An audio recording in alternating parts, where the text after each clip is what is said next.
আলহাজ হজরত মৌলানা আব্দুল হক সাহাব হঠাৎ মৃত্যু।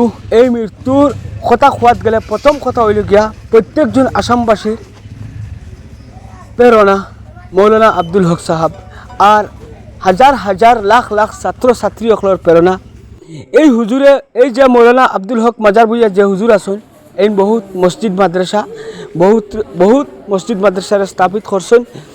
আমরা দোয়া করি হুজুরের লাগিনা আমি আমার লগে দেখতে পাই সুপরিচিত মৌলানা কারি নাসিরুদ্দিন সাহাব আছেন।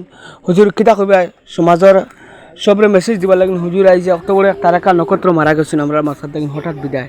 আসসালামু আলাইকুম রহমতুল্লাহ। প্রিয় বিয়াসল, আমি হইলাম গিয়া আলহাজ হজরত মৌলানা আব্দুল হক সাহাবর 4 নম্বর দামাদ।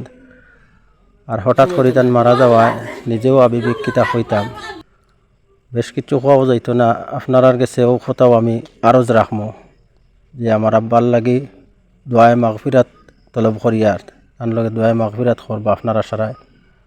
আর যদি আল্লাহ মাগফিরাত করিয়া দিলেন তে দরজাতে বুলন্দ করিয়া দিতা।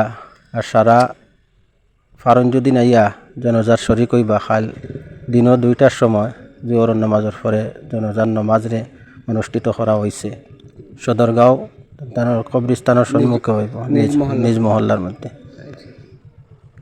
ও প্রিয় ভাই হল এই আবেগিক মুহূর্তত হুজুর একজন তারকা না এক সাগরের মতো একজন আল্লাহর দিনে আলিম।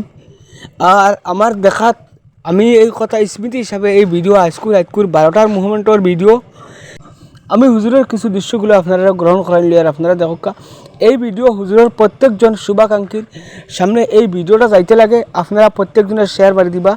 আগামী খাইল 2টার সময় জানাজার নামাজের সময় নির্ধারিত করা হয়েছে। স্থানীয় মুরব্বী তথা উলামা